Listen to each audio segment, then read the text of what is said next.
Assalamualaikum warahmatullahi wabarakatuh dan salam sejahtera, salam UTM Sanjungan Bangsa kepada tuan-tuan, puan-puan, para penonton yang sedang mengikuti Facebook Live CTLD Official. Dan hari ini 6 Disember 2022 kita bersiaran secara langsung membawakan tajuk kepada tuan-tuan puan-puan bagi Seri Ceramah Kesertaan Staf 3S, iaitu keselamatan dan penjimatan elektrik dalam kehidupan seharian. Apa keutamaan anda? Dan hari ini saya tidak keserorangan, seperti biasa saya bersama dengan penceramah yang diundang daripada pejabat OSH UTM, iaitu bersama dengan saya yang berusaha Dr. Muhammad Faiz bin Ahmad. Beliau merupakan timbalan pengarah di pejabat OSH UTM. Assalamualaikum Doktor. Waalaikumsalam warahmatullahi wabarakatuh. Apa khabar Doktor? Sihat ya? Alhamdulillah. Cak Mirul apa khabar? Saya bersihat. Alhamdulillah. Baik. Doktor, terima kasih atas kesediaan untuk meluangkan masa bersama-sama dengan kami bagi menjayakan siri ceramah kesertaan staf 3S ini dan hadir secara fizikal orang kata ke studio kami bagi berkongsikan kepada tuan-tuan perempuan, para penonton warga UTM khususnya berkaitan tajuk kita hari ini, iaitu sekali lagi saya ulangkan keselamatan dan penjimatan elektrik. Apa keutamaan anda? Jadi Doktor, sebelum saya serahkan sesi ini untuk diolah lebih mendalam orang kata kepada pihak Doktor, apakah intipati daripada tajuk yang dipilih ini Doktor? Okay, silakan. Pertama sekali, bismillahirrahmanirrahim. Assalamualaikum warahmatullahi wabarakatuh kepada semua penonton-penonton di Facebook Live, staf, pelajar dan juga sesiapa sahaja yang berada di sana. Dan sedikit intipati Encik Mirul, kalau kita tengok dalam tajuk ni pun ada satu persoalan yang kita akan cuba jawab nanti insya-Allah di hujung sesi, keselamatan atau penjimatan, yang mana satu keutamaan kita. Jadi insya-Allah kita akan kupas perkara itu. Alhamdulillah. Saya kira cukup sekat itu intronya orang kata. Jadi Doktor, masa yang diberikan selama 1 jam, kita mula daripada jam 10 hingga jam 11.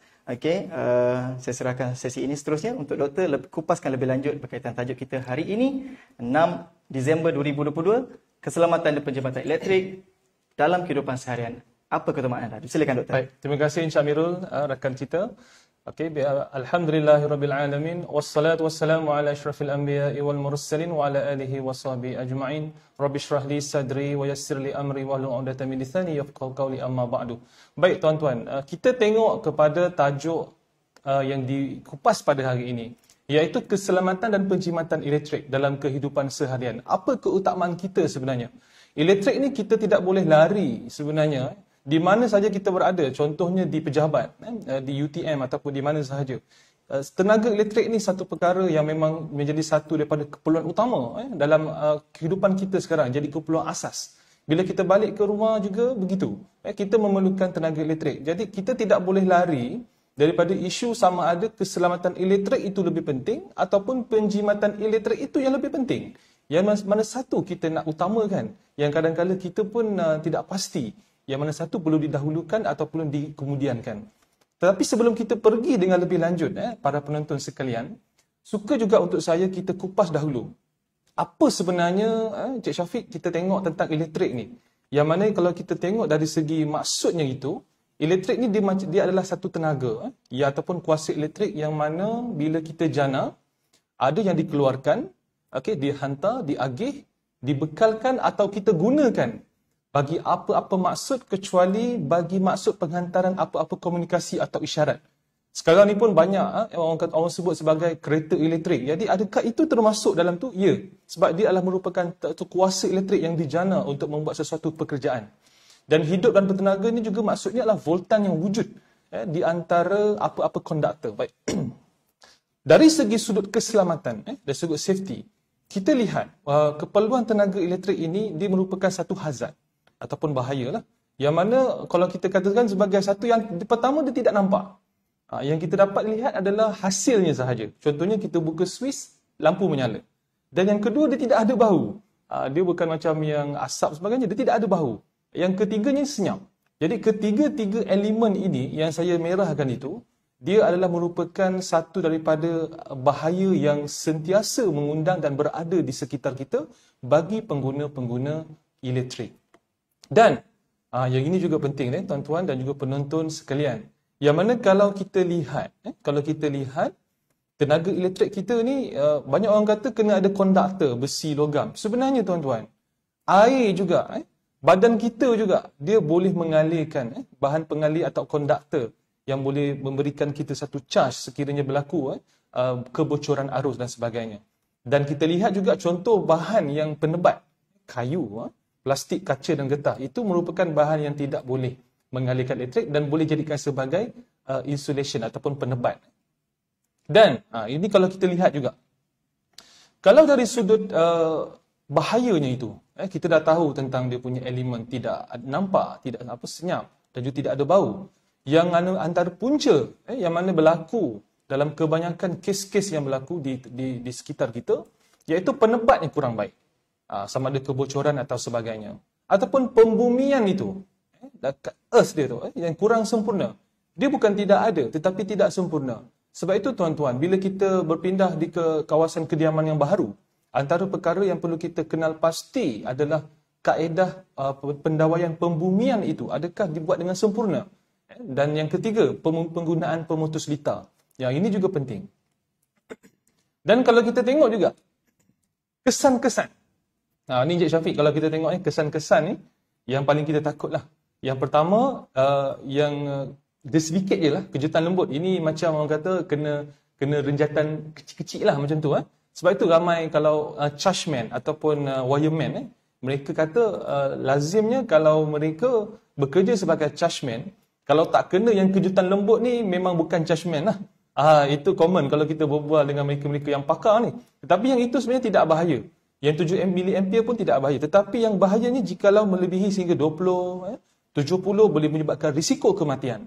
700 boleh menyebabkan tisu badan kita melecur. Dan sehingga 3000, kalau kita lihat yang terakhir tu, dia boleh menyebabkan sehingga kematian, iaitu jantung kita boleh berhenti.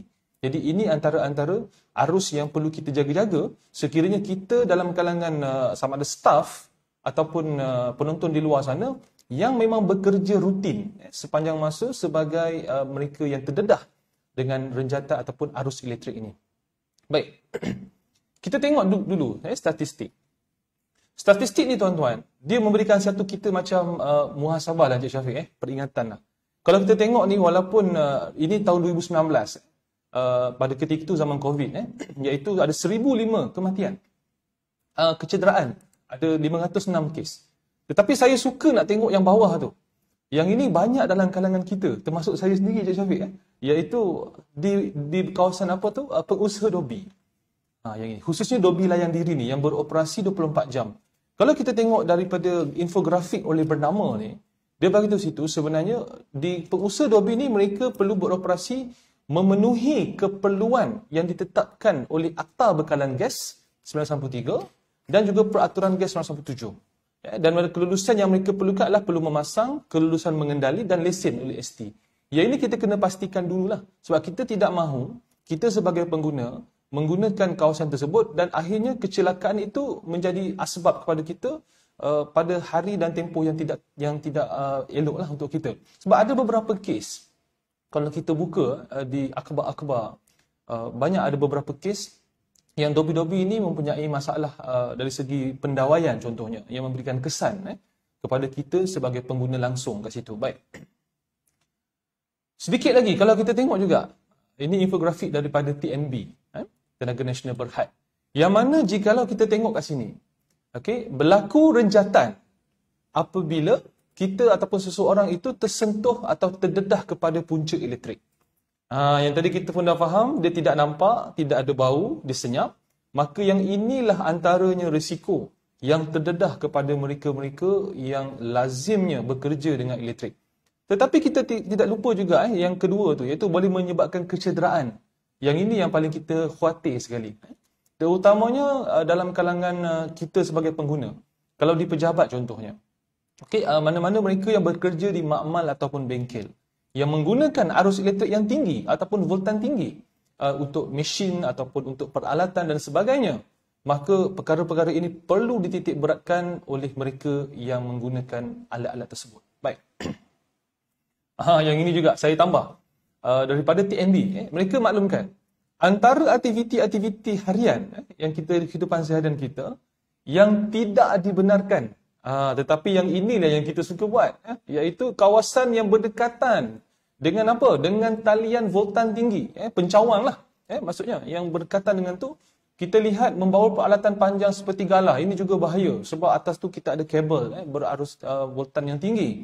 Yang kedua, dia memancing di kolam atau tasik di bawah talian. Kalau di UTM ni saya rasa macam tak nampak pencawang, kecuali ada beberapa kawasan di luar kampus kita yang ada pencawang yang berada di sebelah kita punya sempadan. Yang itu juga nampak kita kena lihatlah sama ada dia memberi kesan langsung kepada kita. Yang ketiga ni bermain layang-layang. Jadi mungkin jarang berlaku di kampus lah. Tetapi ada risiko sekiranya berlaku di taman perumahan, di kawasan kediaman tuan-tuan. Ataupun dia main kapal terbang kawalan jauh. Ataupun drone.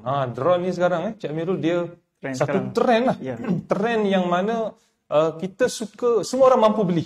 Satunya sebab semua orang mampu beli, namun tak semua orang bijak menguruskannya. Jadi itu juga perlu kita lihat kembali. Mana-mana yang berminat dengan drone, pastikan anda mematuhi peraturan yang telah ditetapkan oleh baik. Lecur.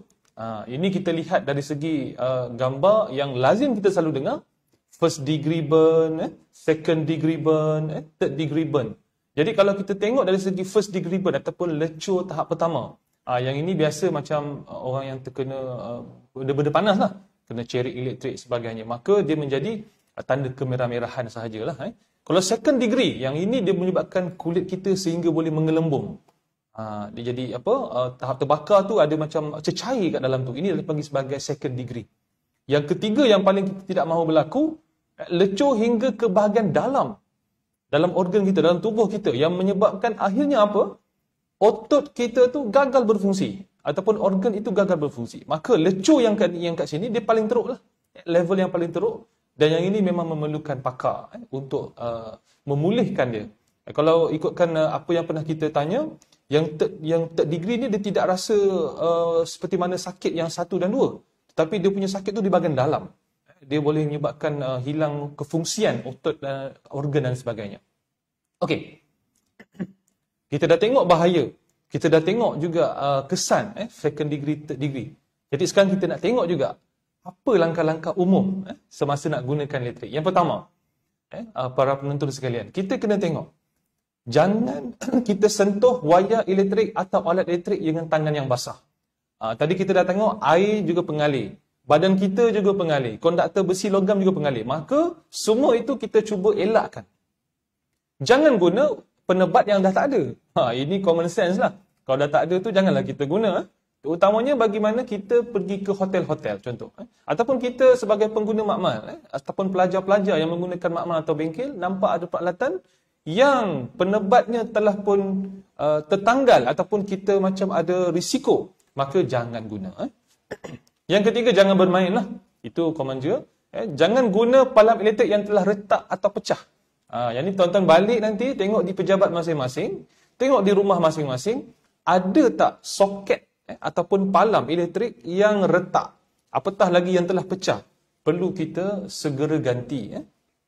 Jangan guna alat elektrik semasa berlaku guruh. Ini zaman kita kecil-kecil dah dulu. Cik Mirul, bila guruh je semua kena shut off. TV, kita punya lampu, kita punya apa, segala-gala lah. Radio, jadi semua tu perlu ditutup. Jadi sebenarnya betul. Sebab kita nak elakkan, walaupun betul, rumah dan bangunan kita kebanyakannya ada pembumian. Namun sebagai langkah berjaga-jaga, terutama guru atau kilat yang kuat lah. Right? Padamkan switch utama sebelum sebarang litar elektrik diperbaiki. Ini untuk chargeman. Ada orang kata, alah aku dah kerja 15 tahun. Biasalah tu setakat tukar soket 13 ampere. Apalah saja kan. Tapi benda ni kita kena ingat tuan-tuan. Kena ingat, dia tidak ada bau, dia tidak ada rupa elektrik ni. Sadar-sadar tengok senyap kawan kita. Jadi kita kena hati-hati. Walaupun kita tidak berpengalaman, kita kena pastikan the main switch itu ditutup. Jangan baiki sendirilah. Jangan jadi MacGyver. MacGyver biar dia buat kerja dia. Kita sebagai pengguna menggunakan sahaja. Serah kepada yang pakar. Jangan cocok, jangan sambung kepada terlalu banyak. Yang ini selalulah. Kalau kita pergi tu, dalam extension ada extension. Dalam extension kedua ada extension lagi. Dia jadi extension 1, 2, 3 tu dia bersambung-sambung. Katanya jemaah. Bukan jemaah. Ini sambungan yang tidak betul. Yang melebihi daripada beban yang ditanggung oleh kita punya soket itu. Baik. Ini common lah. Kalau kita tengok, jangan guna kabel yang dah pecah. Jangan buat sambungan yang banyak. Ini kalau tengok gambar tu, selagi mana ada ruang, selagi itulah. Jangan cuba sentuh, jangan cuba gantikan dawai fuse dengan sebarang dawai atau logam. Baik. Ini sekiranya berlaku. Sekiranya berlaku. Wa na'udzubillah. Sekiranya berlaku dalam kalangan di sekitar kita. Pertama, kita main switch tu. Kita tak tahu mana main switch, lepas ni kita cuba kenal pasti. Di bangunan, di pejabat, di rumah, di manakah main switch? Kita off yang itu dulu. Yang kedua, 999. Dan yang ketiga, jangan kita jadi pembantu perubatan pula. Menyentuh mangsa, tak boleh. Nanti jadi mangsa kedua. Walauzubillah juga. Jadi jangan. Kita biarkan. Kita cuba pisahkan mangsa tadi, dan jika boleh kita baringkan. Ini setelah kita pisahkan lah. Kalau kita tak pasti, kita jangan sentuh. Okay. Berikan pertolongan cemas jika mampu ataupun ada lesen CPR yang ada autoriti Encik Syafiq yang boleh menjalankan CPR, segera laksanakan CPR jika dia tidak sedarkan diri. Kalau tengah sedarkan diri, janganlah buat CPR. Kita tengok keadaan beliau. Sebab ada orang ni ingat bila baring je CPR. Bukan. CPR ni sewaktu dia telah tidak sedarkan diri ataupun telah berhenti pernafasan mangsa itu. Bawa mangsa lah. Kalau sekiranya boleh, ke klinik atau hospital dengan segera. Jadi yang kalau gambar tu kita tengok anak-anak kecil ni. Anak-anak kecil ni pun satu, orang kata kita kena berhati-hatilah. Orang kata bila dah dapat kaki, dah dapat kaki tu, dia punya menjelajah tu tempat yang kita tak pernah jelajah pun dia jelajah. Itu satu perkara lah yang perlu kita berhati-hati dengan anak-anak kecil yang ada di rumah. Baik. Kalau kita tengok kesan arus elektrik ni, kemalangan kecil atau besar. Banyak dalam kalangan kita ni tuan-tuan, penonton, kita sebenarnya bukan tidak tahu, tetapi kita cuai. Dan kita cara kerja tu kadang-kala lah yang perlu kita lihat dan bagi mengelakkan daripada renjatan elektrik tu daripada berlaku. Dan yang penting sekarang, macam sesi pada hari ini, kita lihat tentang pengetahuan. Kita nak lihat bagaimanakah keselamatan yang betul dalam kita mengendalikan peralatan elektrik yang ada di sekitar kita. Kalau tengok gambar tu pun, inilah contoh-contoh lah. Contoh-contoh. Soket, selagi mana soket tu boleh, dia jumperkan. Gambar kedua tu, dia jumperkan. Selagi ada switch kosong, selagi itulah. Yang ini juga kanak-kanak kecil. Terutamanya, yang mana rumah-rumah kediaman, kita tengok yang mana switchnya itu berada di bahagian bawah. Ada rumah yang switch soketnya berada di bahagian atas. Jadi kita tengok balik. Kalau sekiranya rumah kita, atau kediaman kita, atau pejabat kita berada di bahagian bawah, switch soketnya itu, kita kena berhati-hati oleh anak-anak kecil dan sebagainya. Baik. Yang ini. Yang pertama, kita nak kupas dahulu tentang tangan yang basah. Tangan kita ni mesti kering. Sebab air itu sendiri dia adalah boleh mengalirkan elektrik. Kalau kita tidak yakin, sebab itulah kalau di rumah ataupun di pejabat, yang mana switch untuk bilik air dan sebagainya, yang kita selalu keluar basah tangan kita, kita pastikan switch tu dalam keadaan yang terlindung. Kalau kita boleh beli insulation plastik pada tu, kita lagi baiklah. Tapi kita kalau nak tutup juga, terpaksa boleh gunakan bahagian permukaan belakang ataupun telapak yang berlawanan dengan switch supaya kita tidak menyentuh secara yang baik. Biasa basah bahagian depan. Yang belakang ni biasa jaranglah basah. Tapi kita cubalah pastikan supaya tangan kita itu tidak basah. Yang ketiga, mengelakkan renjatan, kita cuba bagi mengelakkan daripada berlaku renjatan pada kita. Ni kalau tengah mandi lagi lah. Tengah mandi memang tak boleh lah sentuh. Okey. Wayar elektrik. Yang kedua, kita tengok wayar elektrik. Kalau sekiranya kita mampu atau kita reti untuk membuat pembalutan menggunakan pita penebat. Pita penebat ni dia bukan sebarang pita.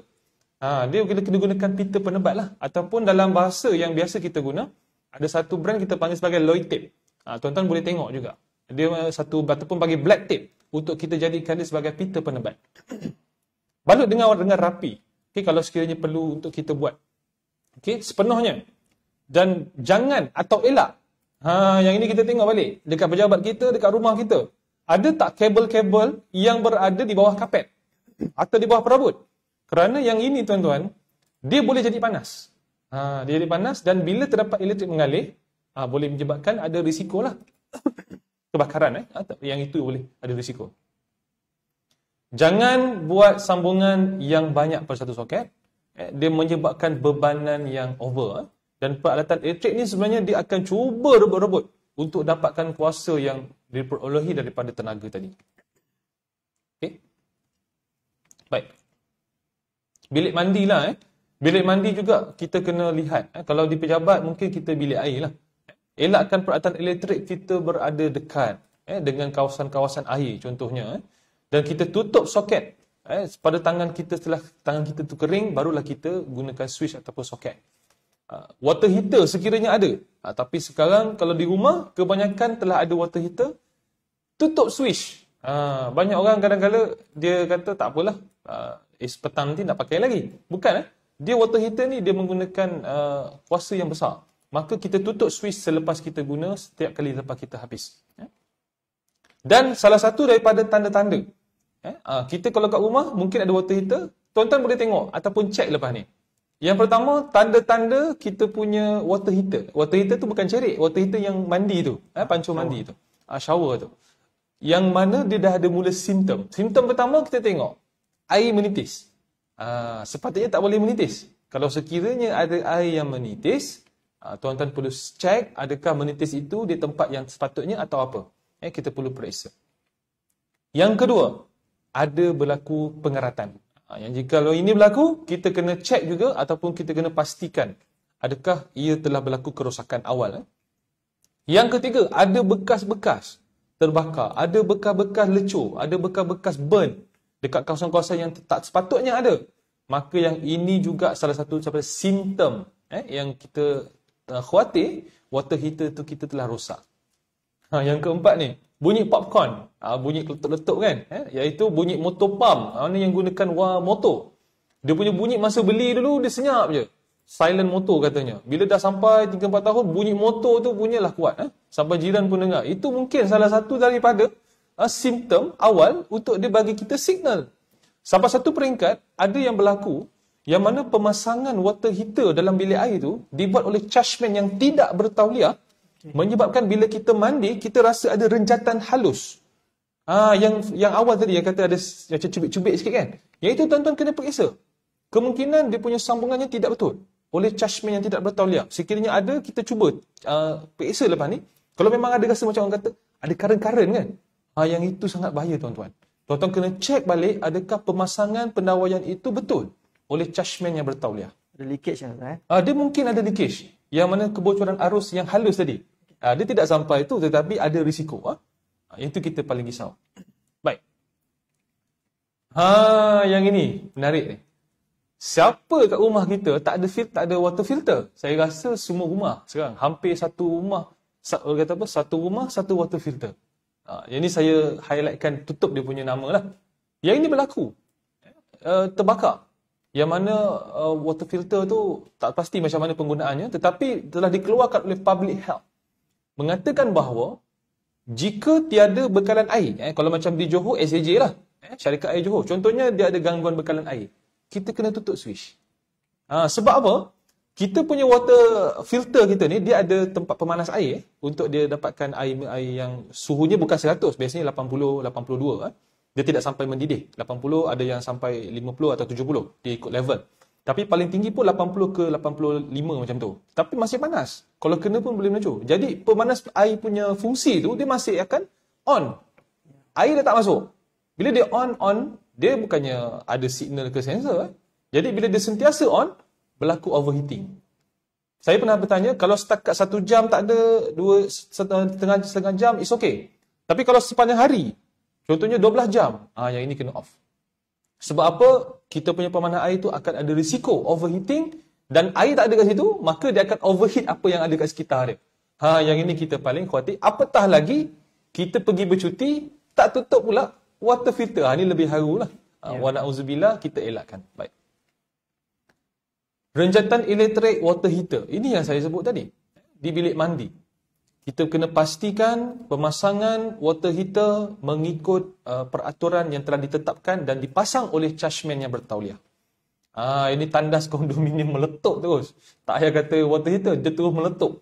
Sebab puncanya adalah elektrik, pemanas air. Dalam bilik air itu meletup pada tahun 2017. Ini memang kita harap tidak ada mangsa lah. Okay. Kipas angin lah. Ini sedikit saja ringkas. Yang ini untuk kanak-kanak kecil lah. Kanak-kanak kecil ni paling kita khawatir kalau kipas kita tu berada di bawah, mereka boleh sentuh dengan jari. Yang itu mungkin satu perkara lah yang perlu kita hati-hati. Pengering rambut. Yang ini kebanyakannya golongan wanita menggunakan pengering rambut. Okey, di bilik air. Pastikan dia jauh dengan benda yang mudah terbakar. Kain, selimut, pakaian dan sebagainya. Dan tidak digunakan dalam bilik air kalau boleh. Gunakanlah di luar bilik air. Dalam bilik air tu juga dia nak gunakan pengering rambut tu. Dan memanglah ada switch, tetapi kita kena ingat switch kita tu ada pendedahan dengan lembapan, ada air di situ, ada shower di situ. Jadi kita buatlah di bahagian luar ataupun di bahagian yang lebih sesuai. Matikan switch bila tak guna, simpan di tempat yang selamat. Dan kalau kita elak daripada masuk serangga ni, sebab apa? Ada yang berlaku, contohnya terbakar. Sebab serangga ni pun kadang-kadang dengan bahan kimia yang ada tu, dia boleh menyebabkan berlakunya kebakaran. Tetapi mungkin jarang berlaku, tetapi ada risiko. Serangga ni suka kan benda-benda yang berbau elektrik ni. Contohnya macam penebat wayar di rumah kita.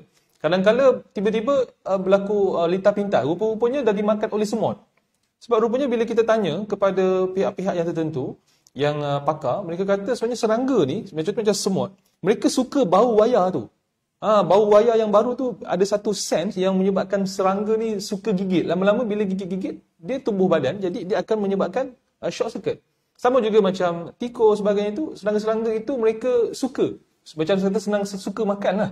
Jadi mana-mana rumah yang ada serangga yang tu ataupun haiwan perosak ni, kita kena pastikan tidak berlaku lah perkara-perkara itu di rumah kita ataupun di pejabat kita. Baik. Permukaan rata, ni jenis steam, tidak basah. Yang ini saya rasa kita dah maklum lah tentang streka ini. Kita hati-hati. Kalau di pejabat mungkin saya rasa tidak ada streka lah. Kalau di rumah lah lebih kena jaga-jaga, terutama streka. Periuk nasi, mungkin di pejabat juga ada. Mungkin di rumah memang pasti ada. Tidak terkena air bahagian soket tu. Yang lepas tu kita jaga dia punya kabel. Jangan guna tempoh terlalu lama sehingga kita tak pasti rupanya dah bocor arus. Dan yang ini juga penting. Air jangan penuh sangat. Selagi mana dia boleh tu, maksimum level pun dia over kan. Pastikan periuk. Bila kita nak masak nasi contohnya, periuk yang konvensional biasa, periuk elektrik. Bila kita letakkan air, biasanya di keliling badan tu, aluminium, dia punya besi tu akan basah.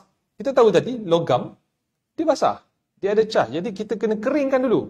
Barulah kita masuk dan kita operasikan. Yang ini banyak orang, dengan basah-basah menitik-menitik tu, dia masuk terus. Kata, alah bukannya apa, kita dah biasa masak nasi 20-30 tahun. Beras pun kita beli kan. Memanglah beras kita beli, tapi jenama siapa yang pilih? Itu contoh. Okey. Kita kena pastikan kering. Kena pastikan kering. Alright. Walaupun tidaklah banyak risiko, tetapi risiko tu sebab air tu dia menyebabkan rejatan. Kalau sekiranya berlaku khuatir dan masuk dalam peralatan kita. Okey, microwave. Siapa rumah yang tak ada microwave? Saya rasa hampir semua rumah lah. Jangan gunakan logam. Ini kita dah tahu. Termasuk juga aluminium foil. Aluminium foil juga adalah salah satu jenis logam. Yang kadang-kadang kita dapat beli makanan, aluminium foil. Dia masuk dalam oven. Dia masuk dalam microwave oven. Tidak boleh tuan-tuan. Tidak boleh. Nanti akan keluar api dan sebagainya. Ada risiko terbakar.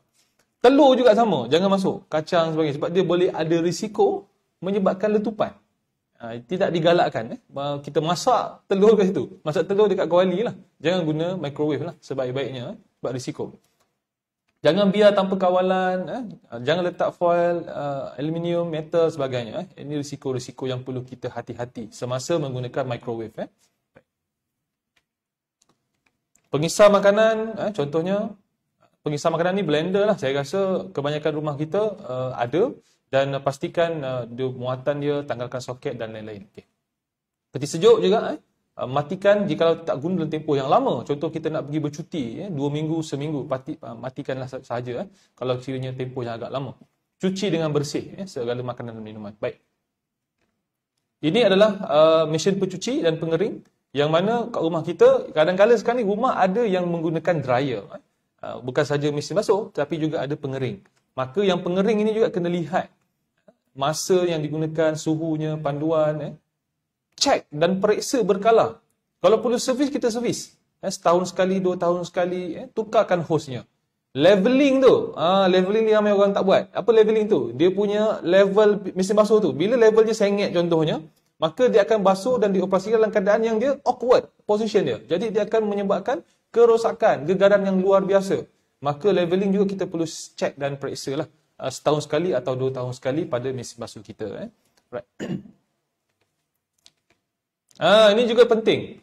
Kalau sekiranya kita ada apps yang begini, contohnya alatan pintar. Yang ni kita duduk dekat atas rumah, contoh tingkat atas, tiba-tiba kat bawah tu kita ada mesin basuh yang gunakan apps. Dia bagi tahu mesin basuh dah siap. Masa kita pun turun. Tidaklah kita biarkan lama. Ini sekiranya ada app-app yang begini, yang bagi tahu pukul 2.27 petang akan siap. Jadi kita dah boleh set masa. Okey, nanti kita akan buka dan kita akan selesaikan baju yang kita basuh. Contohnya lah. Saya rasa ini juga sangat baik lah untuk dibuat di rumah-rumah kita. Okay, extension wire. Jangan sambung dengan extension wire yang saya sebut tadi. Okay, jangan guna beban berlebihan. Okay. Periksa kerosakan kalau ada. Jangan guna wayar menembusi dinding. Yang ini. Dia buat wiring punyalah. Tembus dengan kayu semua. Dengan pintu. Tak boleh lah. Sebab bila berlaku kebocoran, kita tak nampak. Beli extension. Yang ini penting. Cak Mirul. Yang disahkan oleh SIRIM. Suruhanjaya Tenaga lah. ST. Kita kena pastikan. Jangan kita beli. Bukanlah saya kata Shopee itu salah. Tapi kita kena pastikan. SIRIM itu adalah SIRIM yang betul. Nanti saya akan tunjukkan logo SIRIM yang sekarang macam mana. Ada juga yang tiruan. Ada. Selagi mana mereka boleh jual. Selagi itu yang tiruan kita risau. Dia tak perasan pakai. Apatah lagi yang tak ada langsung. Itu lebihlah bahaya. Jangan guna paku stapler pada wayar. Tak boleh juga. Dan ini juga penting. Oven ataupun microwave tadi, kipas berkuasa, microwave, hair dryer, streka, perut nasi. Elakkan kita guna dengan extension wire. Dia kena single socket. Sebab apa? Extension wire ni dia punya tu akan boleh mencairkan wayar sebab dia gunakan haba atau motor elektrik. Dia gunakan kuasa yang tinggi. Maka yang alat-alat yang saya merahkan itu dielakkan guna bersama-sama dengan yang lain. Jangan kita gabung. Diasingkan. Dia kena sorang-sorang dalam satu soket. Jadi itu dia akan lebih baiklah. Kalau kita guna extension wire, tuan-tuan balik cek mesti ada extension wire yang telah dia melekat. Plastik tu dia dah cair, dia melekat. Nak cari tak boleh. Itu adalah petanda memang tak boleh guna. Dah kena tukar dan kena pastikan dia soket. Tak cukup soket, tambah soket. Jangan tambah extension wire.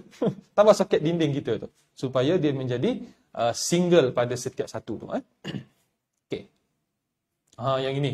Contoh SIRIM lah. Okey, baik. Periksa semua alat elektrik. Okey. Beban berlebihan. Keadaan plug. Dan juga pendawaian di bawah kapet jangan letak. Biarkan pendawaian di atas alat pemanas. Jangan paku atau tebuk lubang dinding. Jangan buat. Elak bahan bercair ni bercampur dengan elektrik. Dan janganlah bawa alat elektrik tu ke dalam bilik air lah. Ini yang common sense kita. Dan jauhkan segala punca daripada kanak-kanak. Yang ini ada anak-anak kecil yang baru berjalan sebagainya, merangkak tu. Memang mereka suka nampak bila jumpa je mereka buat apa? Gigit makan. Itu adalah normal untuk kanak-kanak. Jadi kita elakkan segala punca yang berada di bawah tu. Dielakkan daripada anak-anak kecil kita. Jangan letak atas lantai. Okay. Ini contoh-contoh kes lah. Yang maut akibat rinjatan. Banyaklah kes di Putrajaya pun ada, di Seremban banyaklah kes. Orang yang pakar pun sama, pun berlaku kes. Okey, kita pergi kepada penjimatan. Tadi kita tengok keselamatan, mana tak boleh, mana boleh. Now kita lihat dari segi penjimatan. Penjimatan elektrik. Guna alat elektrik yang cekap tenaga. Kita lihat label peralatan elektrik kita. Yang label itu dikeluarkan oleh ST ataupun Suruhanjaya Tenaga. Yang kalau kita tengok ni, kebanyakan alatan-alatan elektrik sekarang macam TV, kipas sejuk, kipas peti sejuk, aircon dan sebagainya, mereka ada bintang-bintang macam ni. Tuan-tuan balik tengok. Kalau bintangnya ada 1, 2 tu, elaklah beli. Kalau 5 bintang tu bagus. Dia punya tu apa? Kadar cekap tenaga tu lebih banyak bintang, lebih baik. Maka kita pilihlah paling rendah pun 3 bintang lah. Dia maknanya level lulus ke atas lah. 3, 4 atau 5. 4 atau 5 yang terbaik. Tapi biasanya harga tu bergantung pada yang kita perlukan. Terutamanya macam aircon, television yang memang kita buka kerap. Peti sejuk contohnya, memang kita buka kerap. Yang itu kita kena pastikan sebaik-baiknya adalah bintang yang paling besar, paling banyak. Okay. Sama juga, kalau kita nak gunakan elektrik, cari yang paling optimum. Spesifikasinya, saiznya, untuk peti sejuknya, elakkan pembaziran, beban berlebihan. Okay? Dan jadilah pengguna alat elektrik yang bijak. Dan kalau mana yang di rumah ataupun di pejabat, Berapa ramai kita switch plug ni kita cabut. Yang ini juga kita jarang buat kan. Tutup switch komputer dan cabut apabila siap kerja. Tutup switch apabila kita keluar. Tutup switch. Dan tutup switch ni sebenarnya bila kita tidak cabut daripada soket itu, sebenarnya walaupun dalam sleep mode, standby mode tu, dia masih ada lagi. Dia punya standby tu. Jadi kita nak elakkan daripada berlaku kerosakan sekiranya berlaku kebocoran kepada peralatan kita. Jadi the best one adalah untuk kita cabut. Apatah lagi kalau kita memang perlu bekerja 8 jam di luar, kita cabut semua peralatan-peralatan yang digunakan soket tu, kita cabutkan, tanggalkan. Insulation, ini kalau katakan rumah yang mana panas, bagi mengurangkan habanya, boleh gunakan insulation pada atap, aluminium foil dan paint insulation dan sebagainya, supaya dalam rumah kita tu nak guna aircon, dia tidaklah terlalu banyak tenaga yang perlu diperlukan untuk menyejukkan rumah kita. Ini kalau rumah-rumah yang di kampung lah, yang papan sebagainya tu perlu ada untuk mengurangkan habanya, satu perkara lah. Okay. Kalau katakan mesin basuh tu, janganlah melebihi beban. Untuk aircon yang disyorkan 23 hingga 28. Memanglah sampai 16 ataupun 14 tu ada, tetapi the best adalah 23, 24, 25 ke atas lah. Yang terbaik sebagai menjimatkan kita punya tenaga elektrik. Peti sejuk, begitu juga. Elak terlalu kerap, tak tutup rapat, kita elakkan. Cara jimat elektrik yang betul, supaya kita dapat menjadi pengguna yang bijak. Okay. LED. Ini juga satu komponen elektrik yang banyak kita dah tengok di pasaran sekarang. Yang mana LED ni sangat-sangat baik kita gunakan, dan walhal sekarang mentol panjang pun banyak dah gunakan LED. Kerana LED ni tahan lebih lama dan lebih juga dia jimat. Apatah lagi dia lebih jangka hayat tu lebih lama berbanding mentol-mentol yang lain. Jadi kita menggalakkan sangat. Rumah-rumah kita sekarang ni semuanya kita tukarkan kepada LED secara peringkat demi peringkat. Okay. Tetapkan waktu, buat peraturan, hadkan masa, aktiviti manfaat, setkan aircon, simpan air panas dalam termos. Ini kalau mana yang ada kerap gunalah. Tapi sekarang kita dah ada water filter, mungkin tak perlulah termos. Gunakan cahaya matahari untuk menerangi rumah pada waktu siang. Okay. Ini kita tengok juga penggunaan elektrik dekat rumah. Kalau kita tengok ni Encik Amirul, mana yang paling besar dia punya paling mahal. Kalau kita tengok yang paling mahal, kita boleh katakan streka lah ataupun water heater lah. Mahal tu. Benda-benda yang memanas. Dia melibatkan elemen pemanas ni. Dia memang mahal. Termasuk juga dengan aircon. Sebab itulah aircon, nanti saya akan bagi satu tips nanti. Bagaimanakah aircon penggunaan yang sangat-sangat bijak untuk kita mendapatkan penjimatan sekurang-kurangnya sebagai pengguna yang baik. Okey. Peti air sikit je sebenarnya, 3 sen je. Jadi peti air jangan risaulah. Benda taklah setiap malam tutup, tak perlu. Sebab apa, peti air ni sikit dia punya penggunaan. Yang lain-lain tu perlu kita jaga-jagalah supaya tidak tidak melebihi daripada penggunaan kita. Right. Saya bagikan contoh 8 rahsia. Ini bukanlah rahsia sangatlah, tapi tips lah. Tips yang saya dapat daripada Suruhanjaya Tenaga dan juga pada pengeluar-pengeluar aircon yang ada. Mereka bagi tahu kita cuba laraskan 23, 28. Yang ni adalah yang terbaik dalam suhu di Malaysia kita lah. Supaya penggunaan aircon itu dalam keadaan yang paling optimum. Yang kedua, kita bersihkan penapis. Walaupun kita dah setting, filter tu kenalah jaga juga. Supaya dia tidak lebih cekap penggunaannya. Bila filter itu kotor ataupun tidak bersih, maka dia memerlukan tenaga yang kuat untuk dia memutarkan dan sebagainya. Maka akhirnya tak jimat juga. Penyelenggaraan. Rumah mana yang memang heavy duty, setiap hari guna, 6 bulan sekali digalakkan. Kalau rumah yang biasa, biasanya 2 setahun sekali lah, ataupun setahun setengah sekali. Kita pula perlu selenggara dia, ataupun panggil pihak yang boleh menyelenggara. Yang keempat, yang ini juga common sense lah, tapi ramai kita tak buat. Dah buka aircon tapi buka tingkap. Memanglah betul zaman COVID sekarang ni kita perlu buka sikit pengudaraan, tetapi dia buka sampai semua tingkap dibuka. Pintu pun dibuka. Termasuk juga dengan kereta kita pun, aircon.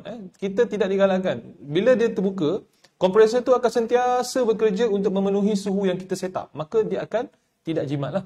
Okay, jadi kita tutup mana-mana lubang yang ada. Bukalah kipas. Gantikan pendauh aircon yang telah lama. Okay, jika nak beli aircon, macam saya sebut tadi, bintang tadi. Banyak bintang lebih baik lah. Supaya dia lebih jimat. Ini anggaran. Tidaklah tepat. Ini anggaran. Sekiranya kita nak tengok aircon rumah kita ni berapa horsepower. bolehlah gunakan kiraan yang ada ni untuk kita dapatkan anggaran. Ini tidak tepat tetapi boleh buat anggaran. Okay. Elakkan aircon off on. Ini ada orang. Kejap dia tutup, kejap dia buka. Kejap dia tutup, kejap dia buka. Sebenarnya tidak elok.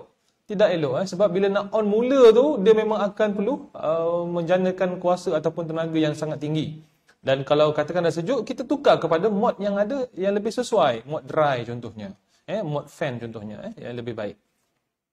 Alright. Sedikit tips tambahan. Yang sekarang ni pun kita, Cik Amirul, dah hujung tahun, awal tahun, biasalah. Certain kawasan ada yang terkena banjir. Semalam pun ada banjir kilat di kawasan Johor Bahru kan. Jadi yang mana-mana rumah yang terkesan ni kita ada bagi sedikit tips yang berkait dengan keselamatan elektrik semasa banjir dan juga perayaan. Perayaan Christmas dah dekat ni. Tahun depan pun ada perayaan yang lain. Maka kita tengok sedikitlah. Untuk yang banjir ni. Pastikan pendawaian elektrik kita berdaftar. Kalau kita nak panggil kontraktor tu. Jangan cuba nak hidup alatan elektrik yang tengah terendam. Semasa tengah terendam barulah kau nak on. Jangan. Elakkan kalau boleh. Kita bawa alat elektrik tu untuk pemeriksaan ke kedai elektrik. Bukan kita buat sendiri. Kecuali kita memang chargeman lah. Jangan sesekali cuba alih pegang wayar yang terputus. Sama ada dalam atau luar rumah. Yang putus tu dia nak cuba pegang sebagainya. Jangan. Sebab air ni dia mengalir. Dia ada konduktor. Awasi anak-anak yang menghampiri tiang elektrik. Ini sangat penting. Anak-anak bermain, kita pun kadang-kadang berada di situ. Nampak ada tiang elektrik yang tumbang, utamanya jauhkan diri daripada kawasan yang tumbang tadi. Hubungi TNB lah. Ini dalam kes yang tertentu. Okay. Penting untuk dapatkan kontraktor pendawaian. Yang ini. Kita cari yang bertauliah, chargeman ataupun wireman yang ada authority. Okay. Apa lagi? Jangan cuba hidupkan. Okay. Bawa peralatan elektrik kepada juruteknik. Okay. Jangan sesekali cuba mengalih atau memegang wayar. Awasi anak-anak. Terutama kawasan-kawasan di kampung lah. Yang mana dah tumbang tu, elak daripada terkena dengan elektrik yang tumbang tu. Okay. Semasa perayaan, jangan guna extension wire lah yang saya sebut tadi. Pastikan pemutus litar, elakkan pemakaian barang hiasan. Semasa nak repair, time itulah dia pakai pakaian barangan hiasan. Yang logam-logam ni, elakkanlah semasa kita nak repair. Kalau kita bekerja dalam tu. Okay. Tutup dan tanggalkan plug. Kalau kita nak balik wire, biasa orang balik wire lebih seminggu. Maka tutuplah yang kita dah syorkan tadi. Awasi dan ingatkan rakan-rakan supaya jangan hampiri kawasan yang dilarang oleh TNB contohnya. Okay. Dan tidak bebankan soket, tidak pasang apa-apa bahan. Yang ini. Dia curi kabel TNB pula. Mentang-mentang lah dia pandai. Contohlah, dia tarik daripada mana-mana kabel yang ada tu. Nyala lampu seluruh rumah dia, menang pula tu dalam kampung tu. Contohnya. Maka kita kena cek. Janganlah kita buat begitu. Sentiasa pastikan peralatan elektrik dalam keadaan yang baik. Sebab kita akan guna heavy duty. Semua peralatan-peralatan itu semasa perayaan. Tidak pasang semasa tangan yang basah. Ini komen lah daripada TNB. Okay. Ini contoh SIRIM punya label. Suruhanjaya Tenaga. Yang kiri tu yang lama, yang kanan ni yang baru. Balik nanti tuan-tuan tengok.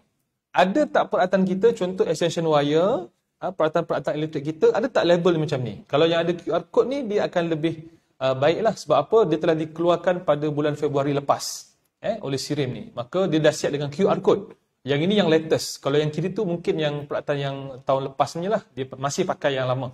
Jadi ini adalah transisi penggunaan SIRIM ataupun CHOP SIRIM. Dia dah mula menggunakan kod QR. Ini lebih, dan boleh cek gunakan SIRIM mobile apps. Jadi kita balik, kita cubalah didik dan kita cuba lihat satu persatu mana-mana yang ada, terutama peralatan elektrik yang berisiko tinggi. Baik. Alat penjimatan tenaga. Yang ini kes sensitif sikit Cik Amirul. Didapati tidak berkesan untuk menjimatkan tenaga elektrik seperti diiklankan. Adakah ni benar-benar boleh menjimatkan penggunaan elektrik tanpa mengubah cara penggunaan elektrik? Tuan-tuan boleh tengok dalam link yang saya bagi tu. Daripada Suruhanjaya Tenaga sendiri. Penggunaan ESD tidak membantu menjimatkan kos elektrik pengguna. Tambahan pula pengguna domestik tidak dikenakan apa-apa surcharge faktor kuasa rendah. Nah ni kita nak olah lebih banyak lagi. Tuan-tuan boleh lihat dalam link yang saya bagi tu. Kemudianlah mengapa dikupas begini. Yang kedua, yang ini juga. Kelengkapan yang tiada kelulusan. Macam pernah tengok benda ni kat mana kan? Banyak dijual di pasaran. Elak daripada membeli bantal pemanas elektrik yang tidak diluluskan. Yang tidak diluluskan. Sebab apa? Tujuannya ialah untuk tungku lah, untuk wanita yang pantang selepas bersalin, bagai cara lah. Dipromosikan meluas dalam Shopee terutama, dalam online, Lazada sebagainya. Maka yang ini ada risiko dan pernah ada kes dia meletup. Tengah-tengah pakai tu, nak tungku punya pasal, yang nak tu daripada nak sembuh jadi makin sakit. Dia meletup dan terkena pada badan. Na'udzubillah lah, ini berlaku. Jadi kita kena hati-hati dengan peralatan-peralatan sedemikian. Baik. Jaga-jaga, be careful with power or this will be your last hour. Dan electrical safety begins with you. Jadi, Cik Amirul, saya rasa setakat ini dahulu perkongsian saya tentang keselamatan dan perkhidmatan elektrik dalam kehidupan seharian. Apakah keutamaan anda? Baik. Okey, Alhamdulillah, terima kasih. Alhamdulillah, kita ucapkan terima kasih banyak-banyak kepada penceramah kita yang berusaha Dr. Faiz atas kupasan berkaitan tajuk yang diberikan, iaitu keselamatan dan perkhidmatan elektrik. Jadi, tuan-tuan dan puan, apakah keutamaan anda dalam memilih antara dua, keselamatan dan juga perkhidmatan? Doktor, terima kasih sekali lagi kita ucapkan. Jadi, saya cuba go through, Doktor, sekiranya ada soalan lah. Tapi saya tengok di ruangan chat di Facebook, kita tak ada apa lagi soalan daripada para penonton. Sekiranya tuan-tuan dan puan ada apa-apa kemusykilan atau ingin apa saja yang ingin dilontarkan, terus sajalah kepada ruangan chat di Facebook Siti LD, lontarkan soalan tuan-tuan puan jika ada. Okey, sekiranya tuan-tuan puan ada ataupun kata mungkin soalannya belum datang lagi sekarang, okey, boleh terus hubungi pihak OSH sendiri untuk bertanyakan ataupun dapatkan penjelasan yang lebih lanjut. Okay, Doktor, saya kira kita sudah pun menghampiri penghujung sesi ceramah kita pada pagi ini. Jadi saya kira itu saja kita punya perkongsian yang disampaikan oleh Yang Berusaha Doktor. Sekali lagi kita ucapkan terima kasih dan juga kita ucapkan juga terima kasih kepada tuan-tuan perempuan, para penonton khususnya warga UTM yang sudi meluangkan masa mengikuti siri ceramah kesejahteraan staf 3S hari ini. Dan yang pastinya kita akan mensajikan beberapa lagi orang kata siri-siri ceramah kesejahteraan staf 3S kepada tuan-tuan perempuan sehingga kita pun dah hampirlah penghujung tahun ini. Kita masih ada berbaki beberapa lagi dan diharap tuan-tuan perempuan masih lagi kekal untuk bersama kami mengikuti siri ceramah kesejahteraan staf 3S ini. So untuk itu kita rasa dah tak ada apa-apa lagi, Doktor, insyaAllah. Jadi kita akhiri siri ceramah ini dengan Assalamualaikum warahmatullahi wabarakatuh dan jumpa lagi. Terima kasih.